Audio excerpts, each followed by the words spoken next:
Great. Great to see you all. I think the last time I was in here was the night before the inauguration. We had a dinner in here, and it was so tightly packed that you actually couldn't get up to go to the bathroom or request an additional glass of water. That's how tightly packed we were in here. And you guys are doing pretty good, actually. Maybe not that tight, but comfortable. But you're doing good.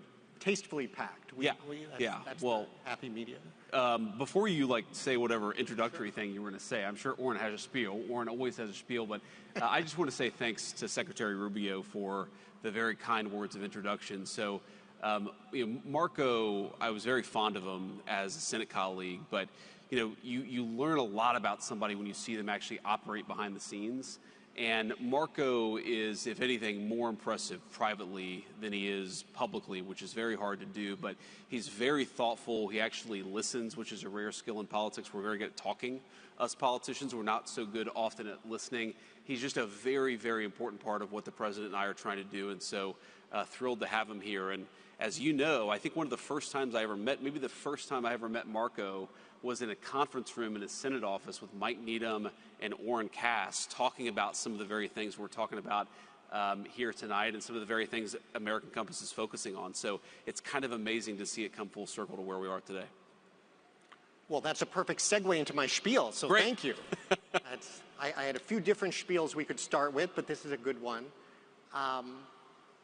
We are thrilled to have you here. I am thrilled to have this opportunity to talk with you, and so grateful that the work you're doing, and in a sense so in awe of it, because there are politicians out there who they've just been politicians,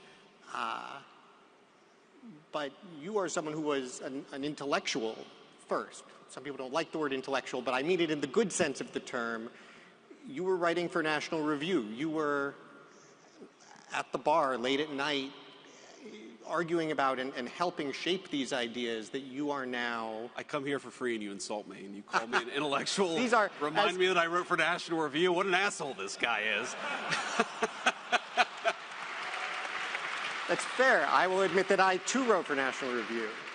But as I said in my introductory remarks earlier, I have no higher compliment than this guy likes to argue. So that is, it's a wonderful thing, and I think it really distinguishes you as someone who not just cares about and believes in these ideas, but has formed them.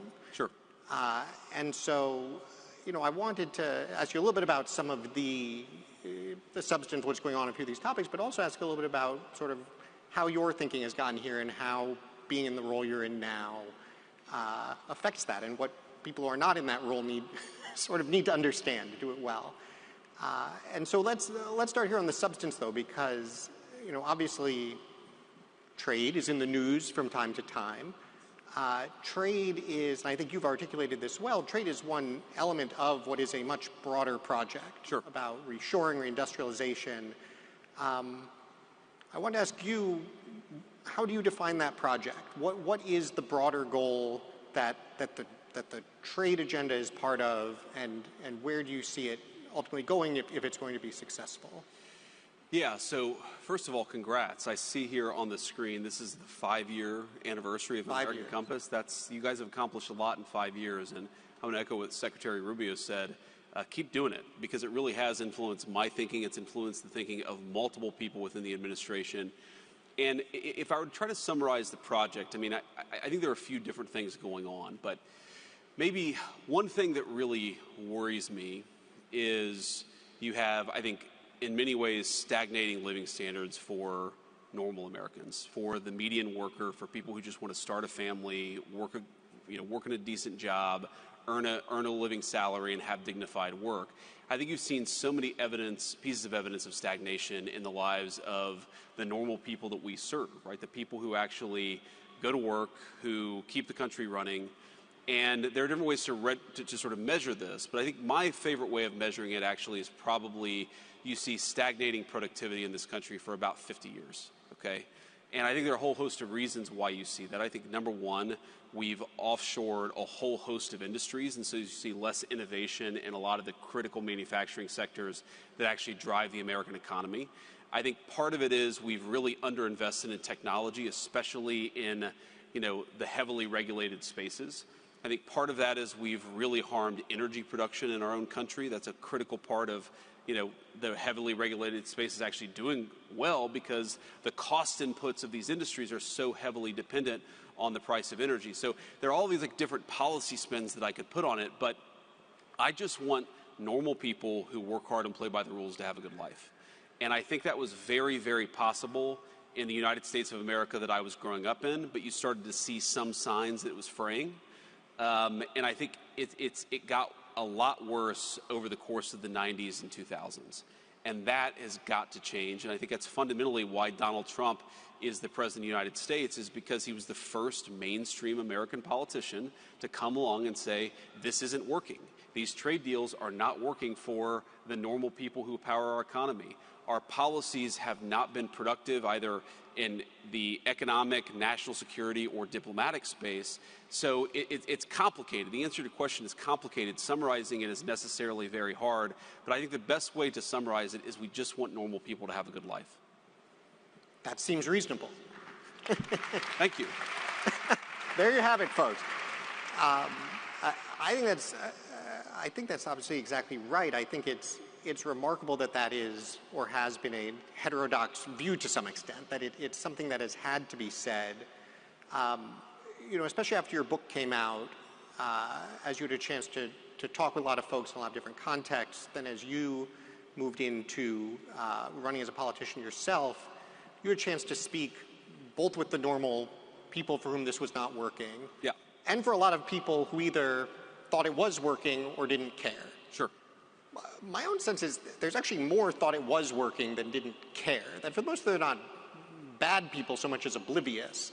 But I'm curious what your experience has been engaging with those folks. But how would you describe, what do they look out at America and see, and what is helpful in communicating to them why this is a problem and why they need to care?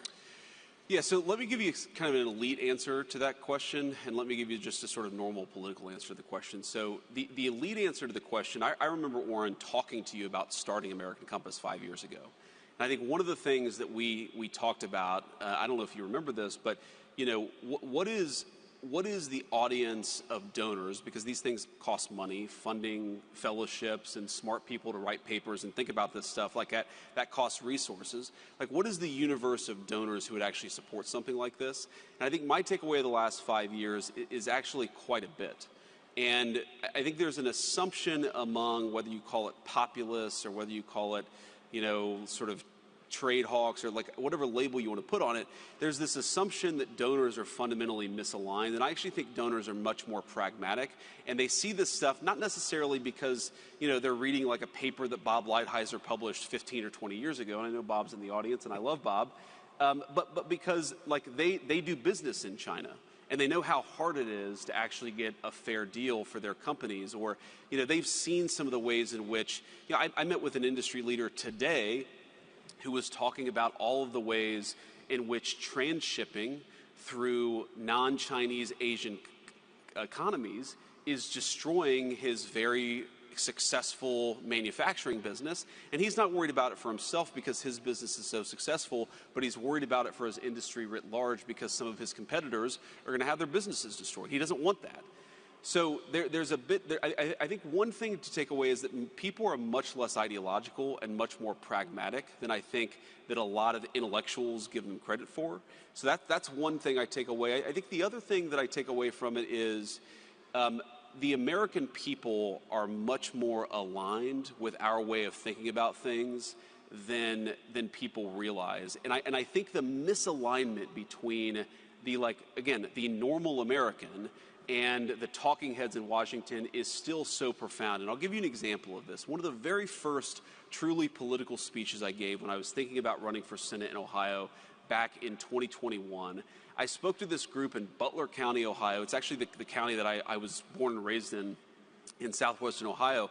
And I was talking about how, big tech was a major problem. Censorship of viewpoints was a major problem, and we needed to get serious about antitrust, and we need to get serious about actually treating these companies as the monopolists that they were. And a person came up to me afterwards and they said, oh, I really liked what you said, but I didn't agree with what you said on big tech. And I sort of assumed that I was about to, sort of hear a kind of libertarian argument from the pages of the National Review. And what the guy said is, I don't think that we should break these companies up. I think we should throw all of their executives in prison. And I was like, oh. And it sort of dawned on me, the American people, like, they see these problems. They're not hyper-ideological. They're not reading, like, conservative intellectual periodicals because they have day jobs and families to take care of, but they're much, much wiser about these things than intellectuals give them credit for. And I take a lot of inspiration for that, but I also take a lot of willingness to kind of test the outer limits, because most of our fellow Americans, they're not nearly as dumb as Washington, D.C. assumes that they are. They're actually very smart and they're very wise. Yeah. It's funny. I was speaking to the American Iron and Steel Institute this morning about the idea that making things matters. And I was sharing a similar story because we've done survey research on, okay, do you think manufacturing matters or not? Yeah. Overwhelmingly, people say yes. Yes. Sure. But we actually asked them why. We gave them a bunch of options. Is this about, family and community and good jobs? Is this about national security? Is this about sort of dynamism and investment and economic growth? And I sort of figured it would be like, it's about jobs, maybe security. And Americans actually picked dynamism and growth as, by a significant margin. That was their top reason they cared. And that was across political groups. That was across classes, less educated, more educated, high income, low income. And exactly to your point, I think it's just something we don't give people enough credit for. I mean, not only are they quite wise in this respect, they are so much wiser than the economists who got this exactly wrong for so long. I was struck by the speech that you gave at the American Dynamism Conference, which I think touched on a lot of this, because you focused on what is on one hand a real challenge in the new conservative coalition, where on one hand you have the working class, you have labor, on the other hand you have technologists, folks who are very focused on innovation. And I think you made what is such a critical point, which is that these are not necessarily in conflict. Ultimately, success is defined by the extent to which we synthesize these things. Yes. I think conceptually, in my mind, that's absolutely right. In practice, that can still be hard. I think there are a lot of places where you still see these collisions. Where do you see the biggest opportunity to actually bring these folks together, to actually build on that idea and show that, no, in fact, you do have the same interests. There is a real opportunity to move forward here?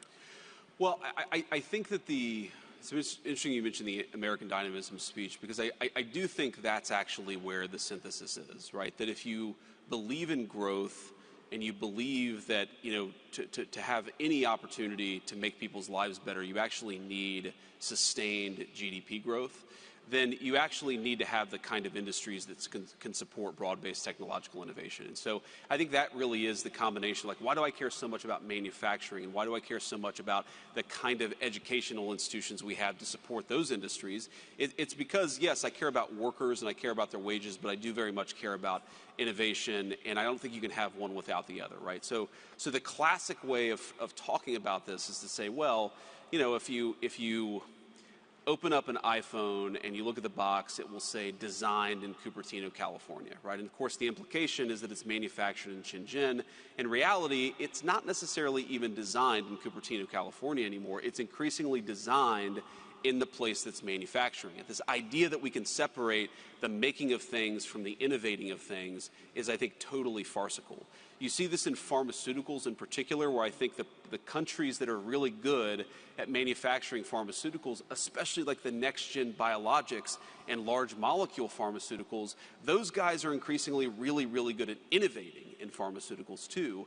And, one way this has come up in our work in the White House, and I won't get into sort of too many of the hair details, but, we've been thinking about how to solve a particular problem, meaning a particular kind of product that right now we have access to, but we're starting to ask ourselves these questions about, like, well, what happens if the country that we're trading with completely cut off access to this stuff? And so we're thinking a lot about the supply chain, about how brittle our supply chains are.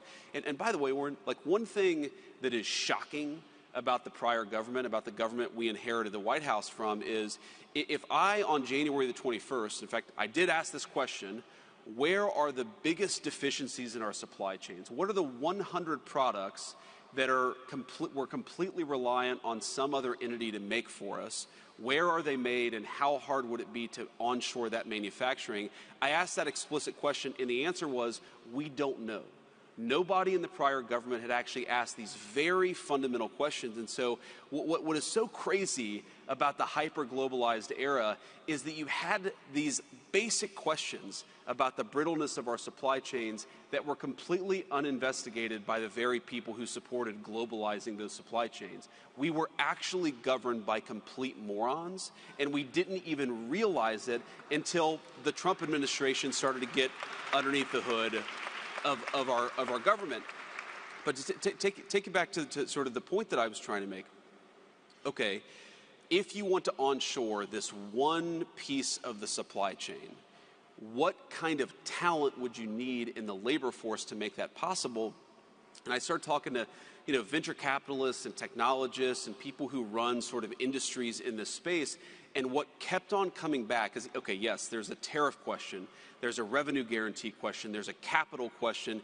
How do you actually form the capital? How do you get the capital goods necessary to make the stuff that you're going to have to make? But the thing that everybody kept on coming back to is we don't even have the people who are skilled in this particular trade anymore because we've so offshored it. And, you realize the point about trade policy, all of this stuff is connected. But when you atrophy critical skills in the economy, it's not easy just to flip that switch back on. And I think that was the way in which the advocates of globalization were the most wrong, is they allowed the best skilled trades workforce in the history of the world to become a little bit atrophied. And I think we're still very good. Like, we actually have a pretty strong foundation from which to build, but we're actually not as good as we were 30 years ago. And the basic question of skilled craftsmen who are able to do a whole host of different things very rapidly. That's one of the things that we have to fix in order for us to accomplish the things that we need to accomplish. The president's very focused on that, but it drives home, how much of a national emergency we're in, that we've lost critical skills, and we weren't even aware that we had lost those skills until a few months ago. Yeah. And of course, the part that drives me nuts about it is the same people who said it does not matter where things get made. Yes. It does not matter if all this goes overseas. Now it's overseas, you say, like, well, why can't we bring it back? And they say, oh, well, because we lost all the expertise. The expertise is super important. And yeah. You want to, right. Somewhere you wonder, like, do they even, like, are they trying to lose? It's rough. I think it's very hard for them to realize that the sum of their work, and a lot of these people are good people, a lot of them are well-intentioned, it's very hard, and I saw this in the United States Senate, to look back on a 30, 40, or 50-year career and say, the very thing that I tried to do, I accomplished the opposite, right? It takes a special person to be able to actually change and pivot and accept new information. And unfortunately, we just don't have a lot of those people in the leadership class of the country. The way in which this is most absurd is the people who are most pro-globalization, the people who are most indifferent to whether a given part of the supply chain existed here or China or Russia or somewhere else, those are very often the same people who want us to fight wars all over the world with munitions that are increasingly made by the very people that we offshored our supply chains to.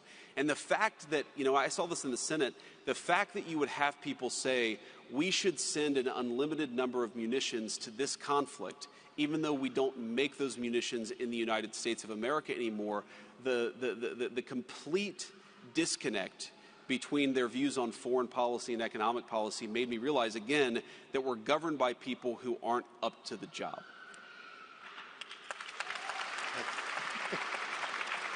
Until 4 months ago, when the American people actually gave the country a government it deserved. And obviously we're very early days, but I think that we've done more in 4 months to solve these problems. But this is not a 5, a 10, or this is a 20-year project to actually get America back to common sense economic policy. Well, thank you. That was a real downer for a moment. I appreciate you brought the mood back up. This is very helpful. let's talk about the workforce piece and education, because you mentioned education system, which at this point, interestingly, means almost two different things. Yes. There's what is going on with universities, and there's what is going on with how we would actually train people in these kinds of skills that we need, that would be good jobs. I guess it's a two-part question. On the university side, do you see what's going on there as mostly sort of just a sideshow minimizes it? It's incredibly important, but it is unrelated to the question of how we actually reskill correctly? Or do you think these two things fit together somehow, that we need to get the universities more engaged in this process and also have other ways to do it? I think of it as extremely connected, though it's not necessarily obvious at the surface level. I mean, first of all, I never expect Harvard or Yale or, you know, the Ohio States of the world. They're not primarily going to be doing skilled craftsman training, okay? Some of the state schools, you might see that, but really this is going to be something that happens with particular, you know, unions are going to have a big role in this, community colleges are going to have a big role in this, industry is going to have a big role in this. I don't think the skilled crafts are going to be brought back by the 4-year-plus university. That's just not their role. But what the 4-year-plus university, one of the most important things that it does, obviously it trains hopefully very smart people, but it produces really the ground level of the innovation that the economy is going to run on for the next 10 or 15, 20 years. Okay, so if I want people in Indiana to be manufacturing the next generation pharmaceuticals, those pharmaceuticals have to get developed in the first place. And for them to get developed in the first place, I need places like Harvard to be doing really groundbreaking biomedical research. What I don't need out of Harvard is for the science to be so broken that 80% of the biology papers produced don't actually replicate. And that reproducibility crisis is one of the main reasons why I think universities are broken. What I really don't need to happen is I can't let Harvard have such an explicitly racist and in violation of the Civil Rights Act approach to how it funds and trains scientists that the best and the brightest are being cut out of that process altogether. So these things are very much connected. But I mean, look, I am not anti-university. I'm not anti-Harvard. What I am is a person who recognizes what should be obvious to every single person at every elite university in the country, which is the model is broken, it doesn't work, and they're violating the social contract they have with the people of the country, and the people are now saying, we need you to change. And these institutions are really going to be confronted, and thanks to President Trump, have already been confronted with a choice. You can accept democratic accountability and you can reform, or you can accept that the government is not going to treat you kindly, we're not going to fund your garbage, and we're not going to support you unless you do the job the American people need you to do.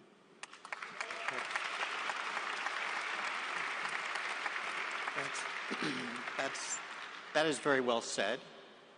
I found myself at one of these universities speaking to a faculty board the day after the $9 billion Harvard announcement. Did you tell them you knew me? It may have come up. It may have come up. I'm surprised you survived. You know, the thing about the faculty board in Ivy League universities, it's not the most imposing environment in many respects.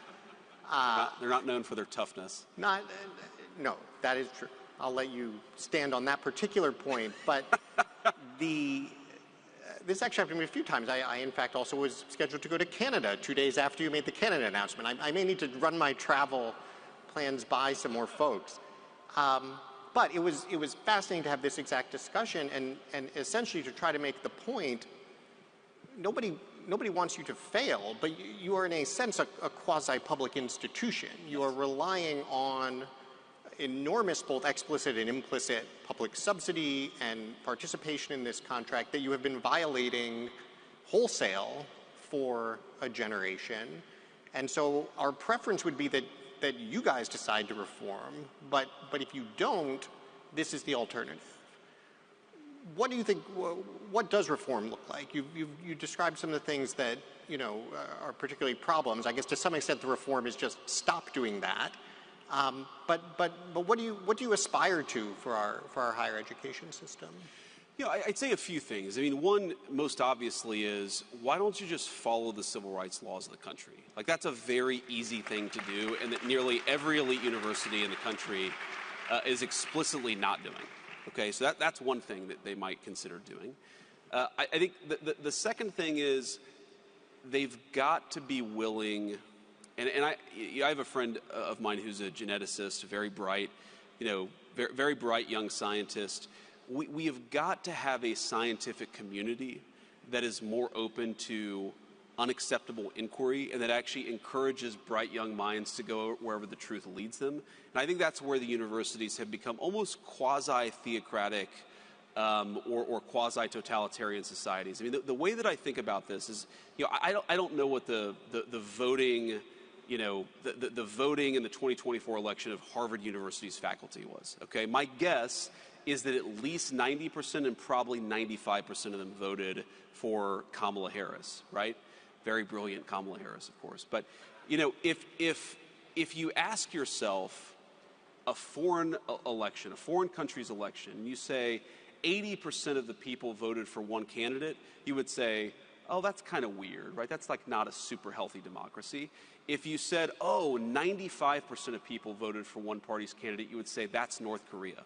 Right, that's totalitarian. That is impossible in a true place of free exchange for that to happen. And so I think the ideological diversity of these universities has to get much better. And I think that if that got better, if you actually had a place where people were open to debating these things and weren't terrified they were going to lose their job for saying something that was a little bit outside the Overton window, then I think the science would get better, the reproducibility would get better, the quality of the institution would be so much better. And that's what I want, because we need high-quality universities. Right now, the problem is we don't have them. Absolutely. I think we have time for one more question. Great. This is usually an awful cliched question, but in this case it's extremely relevant. As I think you know, one of American Compass's key activities, we have what we call our membership group. It's now more than 250 young policy professionals. Dozens of them are in the administration. They're senior staff on Capitol Hill. They're in think tanks. They are why I am so optimistic about the future and Sure. what I think is most important about our organization. And so it is not at all a cliche to ask, what is the advice you would give to younger people, admittedly not that much younger, who are deeply engaged in bringing about this kind of change? What do you need? What should they be doing more of? What are the things that maybe no one's doing because it's just not as much fun, but it's incredibly important? What are the things that never occurred to you needed to be done until you got to where you are now that you would like to assign to them all before you leave? So I've reached the stage of my career, I guess, where I'm now the old guy. You are the old guy. To offer advice to all of you. Again, you started out by calling me an intellectual, and your final question is effectively, hey, old man, give advice to all of these young people here. But let me say a couple of things. So first of all, I think that you guys should go forth with a lot of confidence, because the conversations that are happening in this room and amongst all of you are far more interesting and far more influential in the policy conversation than almost anything else that's happening in Washington, D.C. There was a time in my life when I was incredibly, I didn't like to talk about trade policy because I didn't have a PhD in economics. Well, it turns out that a lot of the people who had PhDs in economics were flagrantly wrong, and they were given... Would you like to be the chief economist at American Compass? I already have a job, man. We can do an honorary one. It turns out the title... Ask Marco Rubio. He's got like 5 jobs. Maybe he'll take on a 6th. But I think that there is still, among especially well-educated D.C. conservative types, there is still this sort of apprehensiveness about, well, I don't have this credential, so should I not opine on this topic? And I think that in reality, you've got to realize that the people who grant these credentials have been gatekeepers, and their ideas and their entire work in Washington has served to make the people that they should be serving poorer and less happy, has reduced their life expectancy, and has made the national security of the country weaker. Ignore those people. They don't matter, and you have to beat them and not worry so much about what they think. That's one piece of advice. I mean, this is, to me, the fundamental thing about our country. Right? There's so much good in it. There's so much brilliance in it. We still have the best science and technology in the world. There's so much that I'm optimistic about. The thing that really worries the hell out of me is that you have people in Washington who have been calling the shots for 40 years, and the life expectancy of their country has dropped. And if that doesn't cause you to look in the mirror and say, maybe I should be doing something different, then there's something fundamentally wrong with you. And so I've given up hope that we can persuade most of the think tank intellectuals of Washington, D.C. to change. We can't change them. What we can do is replace them with all of you, and that's exactly what we aim to do. That's number one. The second piece of advice that I'd give is, look where we are, right? This is a beautiful, beautiful place.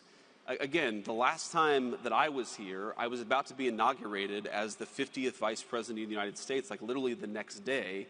Like, this is a very cool place to get to spend an evening. I'm sure the food is great. I'm sure the company is even better.